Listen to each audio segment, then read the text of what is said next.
Captain's Log, Guardian Chronicles, December 11th, 3308, V. Clara commanding. After a month of trying to acclimate myself to new tech, correcting all of my bindings, replacing all of the missing equipment, and a 2-month hiatus from the logs, I now feel like I am back on track. Nothing could have prepared me for the magic I was about to experience, however. Actually standing at the sites, watching the pylons come up from the ground, reaching out and touching a sentinel without it firing on you. I am rediscovering the love for what I do, but seemingly not without consequences. The first time I got past the drones, I assumed it was because I was too small to notice out of my SRV. But as soon as I activated something, they came after me, forcing me back to my ship eventually to take them out in my fighter.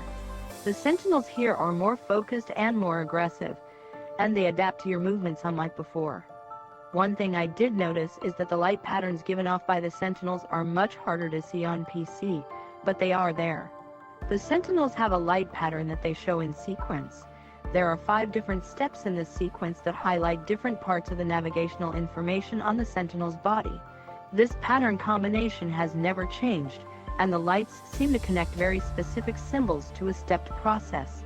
Coincidentally, these are the same symbols that decorate the complex they occupy, tying them specifically to the structures. And this is just a hint of what we've been working on. All of the structures that we examined seem to have working machine parts with no power. These are laid out in a geometric style set of markers hinting at navigation, physics, and orbital mechanics. The long-standing rumor has been that these are dormant spaceships left on standby on different planets. But I do not believe this is the case. Many of the structures are far too large for spacecraft, and they don't have any mounted surface weapons. Also, the transmission towers operate on proximity-based nanotech like the rest of the complex, hinting that it's self-reliant tech. But the evidence does suggest that these complexes completely change shape. Our first preliminary examinations revealed a few sockets that were not fully exposed, and a strange set of orientations for the relic towers. These orientations differ from the ones we find at the ruins. After fully examining the amount of images we had, we discovered that the navigational information was mired completely in orbital mechanics and the timing of system mechanics, but not separately. Literally as a single science, these things are combined to give the onlooker directions, meaning it is difficult to tell where the mechanics end and the directions begin, or even the description of what you are looking for. And some of the iconography has been really hard to crack. But big surprise, it's alien. During our investigations, it has become clear that the entire complex is one large machine, a machine which appears to utilize an independent power source that does not rely on the pylons or the central core.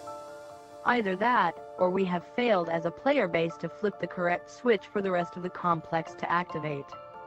Given that the large, complicated transmission towers seem to be rooted in nanotech, we think the possibility does exist that upon activation, these things draw power wirelessly from the rest of the network, and transform into some kind of large receiver in order to accommodate such power. The evidence is telling us that the entire complex completely changes shape in the same way that the beacons do, exposing open sockets for artifacts that will power certain aspects of its programming. The most notable sockets are found in the joints of the arches around the complex, which appear to have interchangeable parts even though there are clearly 3 different types. And the complexes with the bunkers have 2 round slots in front of the bunker doors that appear to be ejection platforms for computer cores, as opposed to sockets for artifact placement. And while we don't believe that these could be starships, we do believe that some of these could be the giant lumbering constructs that we read about in the logs. The size of some of the complexes do fall in line with those particular descriptions. And there is an absolute deficit of evidence anywhere else, at least so far. But still, these revelations have shocked me. The placement of all destructible panels seems specific and deliberate, some of them deliberately attached to already existing structure elements to power whatever process is there. Some on interlocking parts, and some on parts that obviously open when activated. And the placement of the artifacts in the sites is extremely specific, and these 2 things seem to work in conjunction with the placement and alignment of the relic towers. All of this on a platform of navigational and orbital mechanics built on what looks like a giant directional marker. And every single thing at these sites has its own meaning and suits a purpose. In layman's terms, these structures are not housing or buildings. They are parts of a mechanism or a transformable machine that links to a vast network of other transformable tech. Our best guess is that some of these structures transform into communications arrays when fully active, and some of the others may actually transform into constructs of some kind. What is abundantly clear is that the dormant state they are currently in has lasted for ages, suggesting they have not had power for some time. Since the energy pylons are not powering the device or any movement outside of the central complex, there is only one thing left to deduce. They require wireless energy connections with the network in order to power up and function. With all of the layers upon layers of alignments we keep finding, this thing is like a giant interactive astrometric map, but on a species level. And we now believe more than ever that the process of understanding and activating this entire network lies in the processes written out in the ruins themselves. The GSC currently has 3 teams in the field, among several individuals. We also have carriers that are mapping locked areas for any evidence of more Guardian civilization. I will keep you posted on that.